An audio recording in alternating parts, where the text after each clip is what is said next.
Damaged goods. Mom whispered loudly at my sister's baby shower.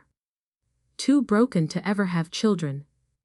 30 guests stared at me with pity. I smiled and checked my watch. The door opened. Maria, my nanny, walked in carrying my 2-year-old triplets. Behind her, my husband Dr. Alexander Cross, chief of neurosurgery, held our newborn twins. Mom dropped her teacup when my husband announced we were simply stopping by before the park. The shattered porcelain sounded like a gunshot. The room fell into a frozen, haunting silence. Natalie sat motionless beneath a canopy of silk streamers. Her hand remained frozen on her pregnant belly.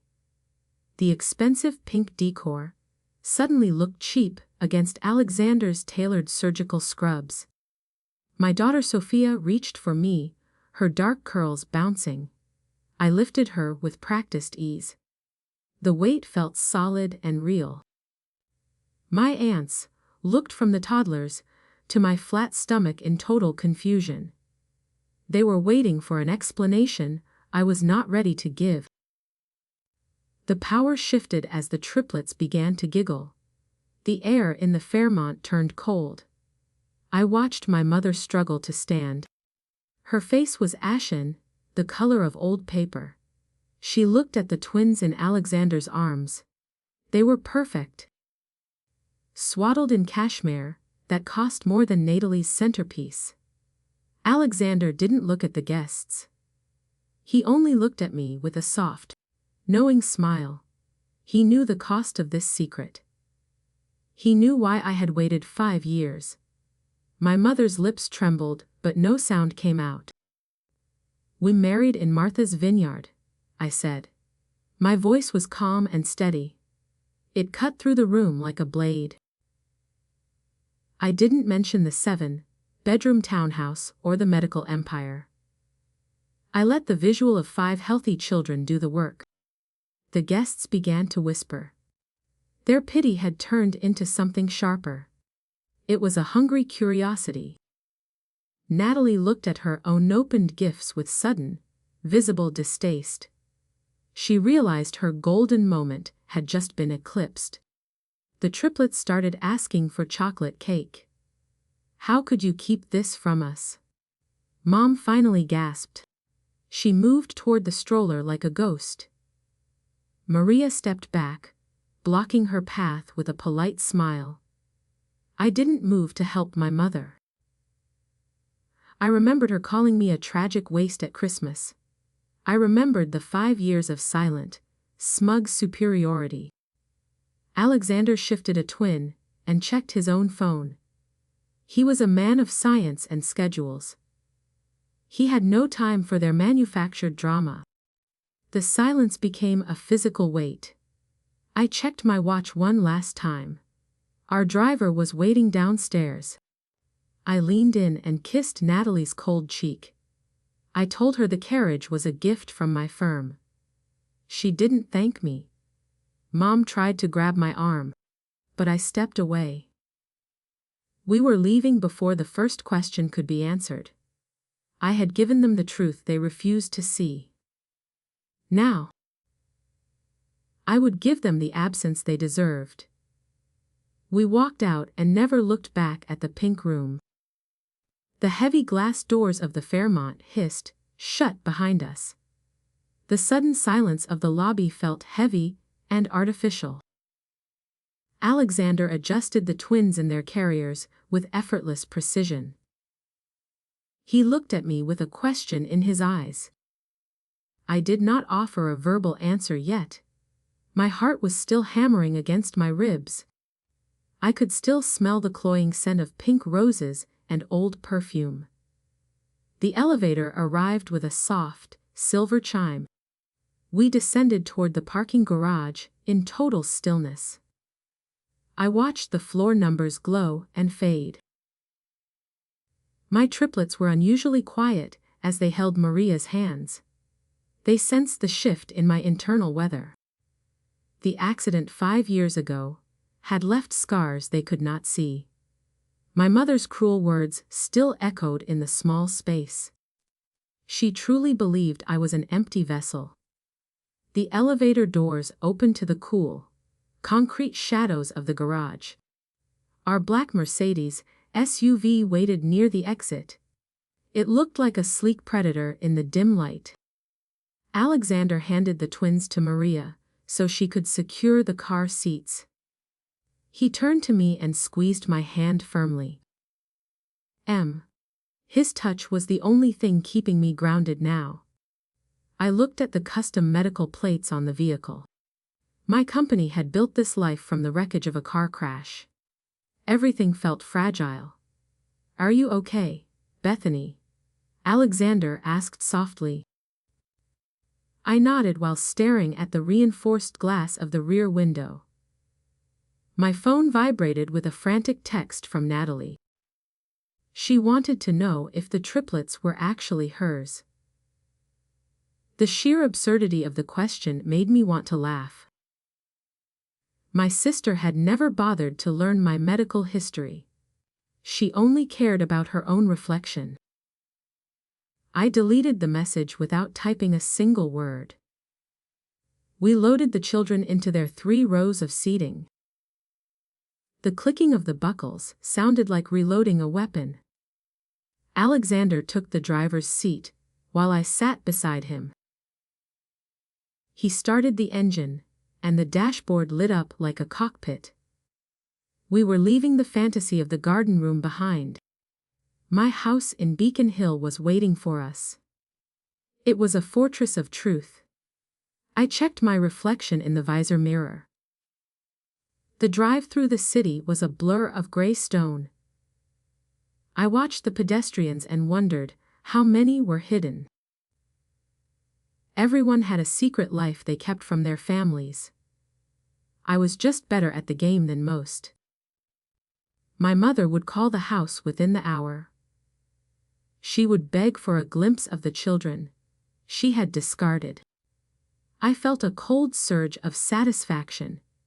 The power was finally where it belonged. The iron gates of our townhouse opened as we approached. The security system chirped a welcome that felt earned. I looked at the nursery windows on the 2nd floor. My life was full and loud and perfectly mine. I reached into my bag and pulled out a legal folder. It contained the non-disclosure agreements I had drafted months ago. I realized I would never need to use them. My family was too stunned to speak. The game was over. Inside the foyer, the air smelled of beeswax and expensive silence. Alexander set the sleeping twins down in their double stroller. Maria led the triplets toward the kitchen for their scheduled snack. I leaned against the heavy mahogany door and exhaled. My phone buzzed again, with a notification from the security gate. A familiar silver sedan was idling outside our perimeter. My mother had followed us from the Fairmont. She was not going to leave without a fight. I walked to the floor. Took ceiling windows overlooking the driveway. The silver car sat like a dull blade against the cobblestones. I watched the driver's side door open slowly. Eleanor stepped out and smoothed her silk dress. She looked small and desperate beneath the towering brick of my home. She had never seen this house or my success. Now, she was trespassing on a life she once called impossible. I turned the deadbolt with a decisive click. Alexander appeared at my shoulder with 2 glasses of water. He watched the monitor as Eleanor approached the front steps. "Do you want me to handle this?" he asked. I shook my head and took a slow sip. This confrontation was 5 years in the making. I needed her to see the person I became. I needed her to realize I was never broken. The doorbell rang and echoed through the vast, empty hallway. It sounded like a challenge. I opened the door just as she raised her hand. Eleanor gasped as she took in the marble floors. Her eyes darted from the designer lighting to my face. She looked for the damaged goods she had mocked earlier. Instead, she found a woman who owned the ground she stood on. "Bethany, please," she whispered while clutching her pearls. She looked truly terrified of the silence between us. I stood tall and blocked her path completely. "You said I was incomplete," I reminded her coldly. My voice was a flat line of ice. Eleanor looked past me, trying to spot the children. She wanted to reclaim a role she never earned. She wanted to play the doting grandmother for her friends. "I was worried about your future," she lied. I saw the flash of greed in her eyes. She finally realized my company was worth hundreds of millions. She wanted a piece of the empire. I pulled a single sheet of paper from the table. It was the deed to the Martha's Vineyard estate. I showed her the date it was signed 3 years ago. She had spent that summer telling aunts I was broke. The truth was written in black and white ink. Her face crumbled as the weight of her ignorance sank in. She had missed every milestone of my real life. I felt no pity for her sudden, hollow grief. "Go back to Natalie's party," I said. I started to close the heavy door. Eleanor reached out, but Alexander placed a hand on the frame. His presence was a silent, professional wall. She looked at him, and finally understood her daughter's husband. He was not just a doctor, he was my partner. As the door latched, I saw a black car pull up behind hers. A process server stepped out with a bright blue folder. The process server approached the silver car with mechanical efficiency. Eleanor recoiled as the blue folder was pressed into her hand. I watched through the sidelight as her jaw dropped. The document was a formal cease and desist. It prohibited her from discussing my medical history in public. My mother looked up at the house with pure, unadulterated shock. She had weaponized my trauma for years. Now, the law would finally silence her cruel tongue. I walked back into the living room and sat down. My hands were finally beginning to stop their shaking. Alexander joined me on the velvet sofa and sighed. He looked tired but completely satisfied with the outcome. We had protected our sanctuary from the outside rot. The triplets were laughing in the playroom down the hall. Their joy was a sharp contrast to the cold legal battle outside. Then, my personal cell phone began to ring loudly. It was my father calling from a blocked number. He had been silent since the divorce 3 years ago. I stared at the screen and felt a new dread. He had always been the quiet enabler of Mom's drama. Now, the news of my wealth had clearly reached him. The family scavengers were circling the scent of my success. I declined the call and blocked the new number immediately. The pressure was rising from every direction. "They won't stop until they see a check," Alexander noted. He knew how the story of new money ended.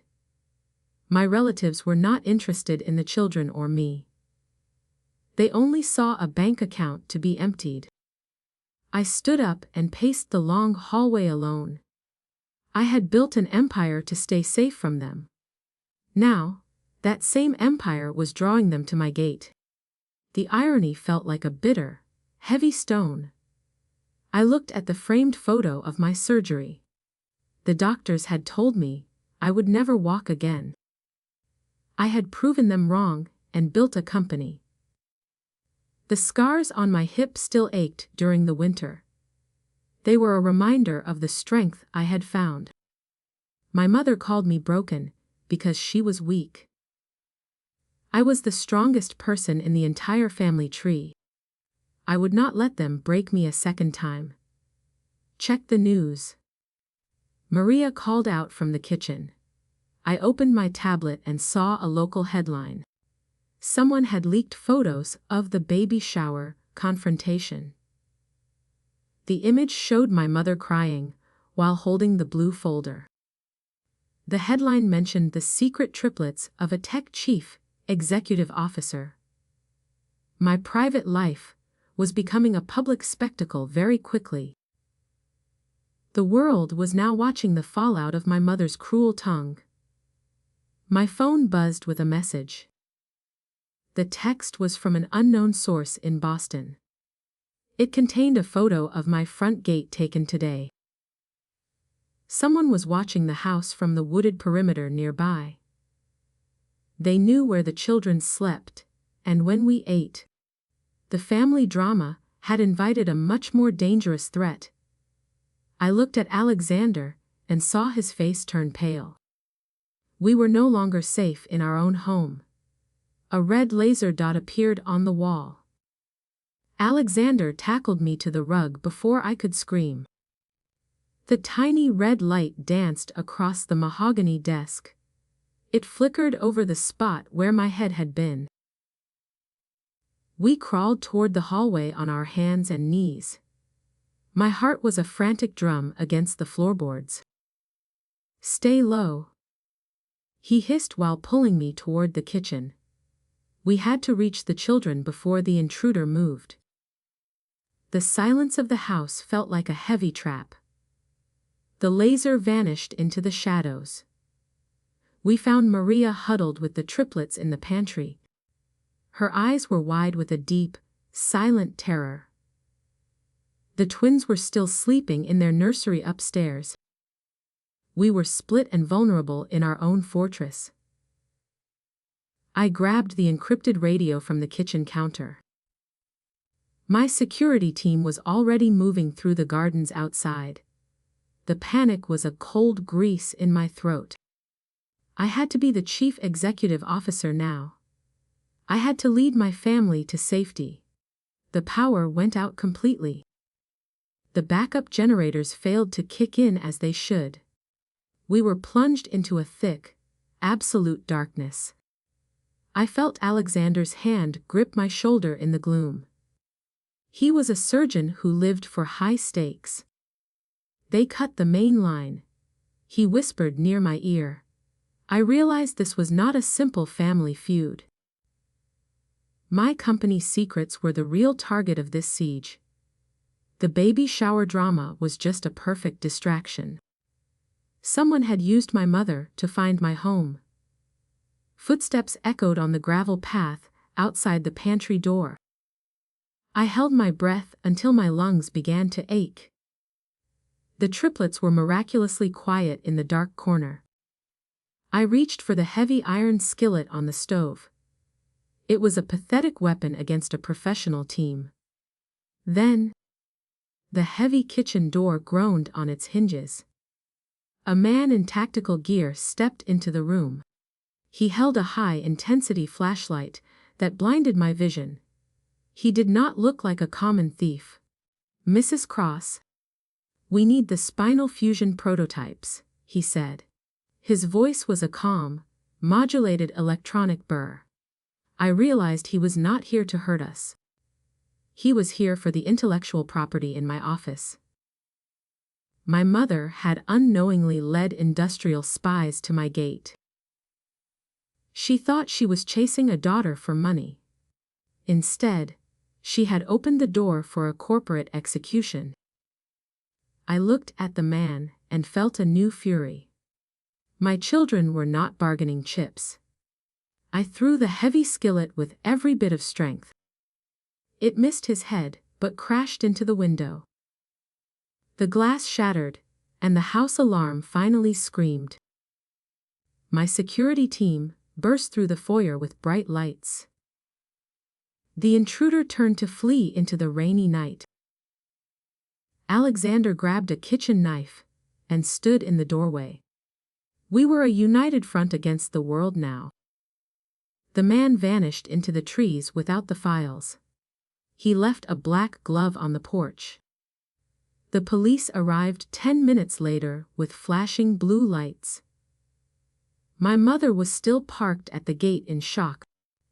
She had watched the masked men leap over my fence.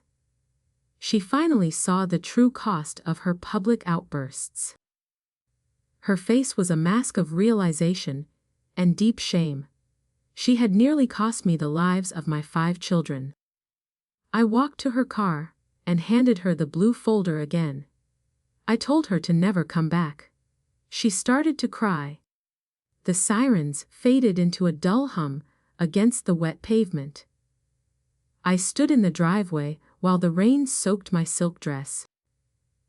Eleanor remained frozen behind the wheel of her silver car. She looked at me through the glass with hollow eyes. The realization of what her gossip had unleashed was finally sinking in. She had brought a wolf to my doorstep and called it a mother's love. I felt the cold water seep into my shoes. My world had changed forever in one night. A lead investigator, named Miller, walked over with a grim expression. He held a clear plastic bag containing the black glove. "This was a professional hit, Mrs. Cross," he noted quietly. He explained that the intruders were likely hired by a competitor. My mother's public outburst at the Fairmont had provided the perfect GPS. It gave them a window into my private, guarded security. The corporate world was more brutal than my family's petty drama. I looked at the dark woods and felt watched. I walked back to my mother's car and tapped the window. She rolled it down slowly, her hands shaking on the leather. "I didn't know," she whispered through a thick wall of tears. I didn't care about her lack of knowledge or her intent. Ignorance was just a different kind of weapon in her hands. She had spent 5 years calling me broken to feel whole. Now, she was the one who looked truly shattered. I leaned in close to her ear. "You are no longer a part of this story," I said. My voice was a sharp, clinical instrument of total rejection. I told her the Thanksgiving invitation was officially revoked and gone. She had traded her seat at my table for a moment of spite. The children would never know her face or her toxic voice. She started to beg, but I pulled back into the shadows. I watched her drive away into the rainy night. She looked like a ghost leaving a grave. Alexander met me at the front door with a dry towel. He wrapped it around my shoulders and pulled me inside. The house felt different now, violated by the touch of greed. We walked toward the nursery to check on the newborn twins. They were still asleep, unaware of the red laser or the glove. Their innocence was the only thing I had left to protect. Alexander kissed my forehead and promised to hire more guards. We were living in a fortress of our own making. In the morning, the financial markets reacted to the leaked photos. My company's stock price fluctuated as the rumors of the attack spread. I sat in my home office and reviewed the security footage. The intruder had known exactly where the server room was located. Someone on my board of directors had helped them find the way. I realized the call was coming from inside the house. My mother was just a tool for a much larger play. I felt a new chill. I called my lead attorney and ordered a full forensic audit. We needed to find the leak before the next sun rose. My life as a mother and a CEO was colliding. I couldn't afford to be damaged goods in this boardroom war. I had to be a predator to protect my 5 children. The triplets were playing with wooden blocks on the rug nearby. They had no idea their mother was planning a corporate execution. I sharpened my pencil and began to list names. By noon, the audit revealed a series of encrypted wire transfers. One of my oldest investors had been selling my data. He was the one who encouraged my mother to go public. He knew her vanity would lead the spies to my gate. He used her need for attention to bypass my encryption keys. It was a perfect, disgusting synergy of corporate and family rot. I felt a wave of nausea hit my stomach. My mother was a pawn for a thief. I summoned the investor to my home office for a meeting. He arrived thinking he was there to offer his hollow condolences. He sat in the leather chair and adjusted his gold watch. I didn't offer him coffee or a polite, fake greeting. I simply turned the laptop screen toward his sweating face. The evidence of his betrayal was displayed in cold, bright pixels. His smile vanished as he realized the game was over. I had outplayed him in the dark. He tried to bargain, but I had already called the authorities. 2 federal agents stepped out from behind the velvet curtains. They led him away in handcuffs through the front foyer. My house was finally clear of the men who sought ruin. I sat in the silence and watched the rain stop. The sun broke through the clouds over the historic brownstones. My phone buzzed with a text from Natalie asking for a loan. I blocked her number and smiled at the peace. The quiet in the study was absolute after the feds left. I walked over to the tall windows and watched the shadows. The sun was dipping behind the historic chimneys of Beacon Hill. Alexander came in and placed a hand on my shoulder. His surgical touch was a steady anchor in the storm. We had cleared the board of the most obvious threats. Yet, I felt a lingering itch at the base of my skull. The true mastermind was still out there in the cold. I poured a glass of amber scotch. My phone chimed with an alert from the backyard cameras. A lone figure was standing near the stone birdbath. I enhanced the grain and saw my sister, Natalie. She was shivering in her thin maternity coat. Her face was a mask of wet streaks and genuine terror. She looked nothing like the golden child from the Fairmont. I realized she had walked miles to find my gate. She was carrying a manila envelope, clutched to her chest. I told Alexander to stay inside and went out. The garden air was sharp and smelled of wet cedar. Natalie looked up and gasped when she saw my face. She thrust the envelope toward me like a shield. "I found this in Mom's desk," she stammered. Her teeth were chattering in the brisk evening wind. I opened the flap and pulled out a series of photographs. They showed me at the fertility clinic 3 years ago. My mother had hired a private investigator to track my cycle. She had been stalking my motherhood from the very beginning. I felt a cold rage settle into my marrow. Natalie claimed she had no idea about the spying. She told me Mom was planning to file for custody. Eleanor wanted to prove I was too broken to parent. The damaged goods comment wasn't just a cruel insult. It was the opening move in a legal war. My mother wanted my children to fix her own legacy. She saw my success as a debt I owed her. I looked at Natalie and saw her fear. She was truly afraid. "She's lost her mind, Bethany," Natalie whispered. My sister was finally seeing the rot in our foundation. The envelope also contained bank statements from a shell company.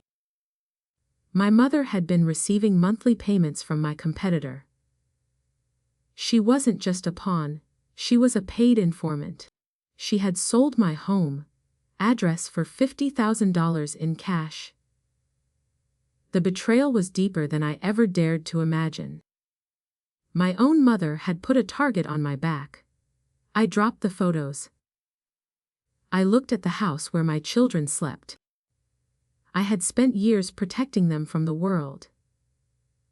I never thought the world would be my own blood. I told Natalie to go to the guest house. She was safe for now, but she was a witness. I needed to move fast before Eleanor disappeared. I called my head of security and gave the order. We were going to seize her assets by midnight. I was done playing defense with this family. The war was coming home. The lights in the main house flickered, then stayed on. I walked back inside and found Alexander in the hall. He had seen the contents of the manila envelope. His jaw was set in a hard, uncompromising line. He was ready to burn every bridge with me. We sat in the kitchen and planned the final move. We would use the evidence of the shell company. Eleanor would face charges for industrial espionage and child endangerment. There was no room for mercy in this house tonight. I felt very cold. By 10 o'clock, the local news reported a fire at the Fairmont. Someone had torched the garden room, where the shower happened. It was a clear message to anyone who knew the truth. My mother was trying to burn the evidence of her presence. She was desperate and cornered like a rabid animal. My security team pinned a location on her silver car. She was heading for the coast near the Vineyard House. She was running for the only place she felt powerful.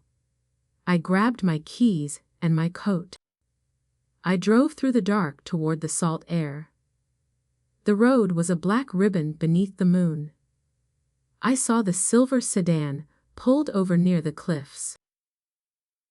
The waves were crashing against the jagged rocks below. Eleanor was standing at the edge of the overlook. She held her phone high as if searching for signal. When she saw my headlights, she didn't move or run. She simply waited for me to finish the dance. I stepped out of the SUV into the wind. The cliff edge crumbled. The wind howled off the Atlantic, whipping salt spray against my face. Eleanor stood on the precipice, her silver hair a tangled halo in the moonlight. She clutched her phone like a holy relic. "I did it for you, Bethany," she cried over the roar of the surf. She believed her own lies even at the end. I watched her boots slip on the loose shale. One more step, and the ocean would claim her. I felt nothing but a cold, heavy weariness. I stepped forward into the circle of her headlights. The yellow glare exposed every wrinkle of her frantic greed. I showed her the tablet screen, displaying her frozen bank accounts. The shell company was gone, dismantled by my lawyers in an hour. She was no longer a wealthy informant for my rivals. She was just a woman on a cliff with nowhere to hide. Her eyes went wide as the digital numbers hit zero. The offshore gold had simply vanished into the ether. "The children deserve a real family," she screamed, lunging toward me. I didn't flinch as she stumbled on the uneven grass. I saw the desperation of a predator who had lost her teeth. She wasn't a mother. She was a ghost chasing a paycheck. I told her the police were 5 minutes behind me. The blue lights were already dancing on the distant horizon. She looked at the drop, and then back at me. Her grip on the phone finally loosened. A low rumble vibrated through the ground beneath us. It wasn't the tide or the wind. A second black SUV pulled onto the dirt shoulder. Alexander stepped out, but he wasn't alone this time.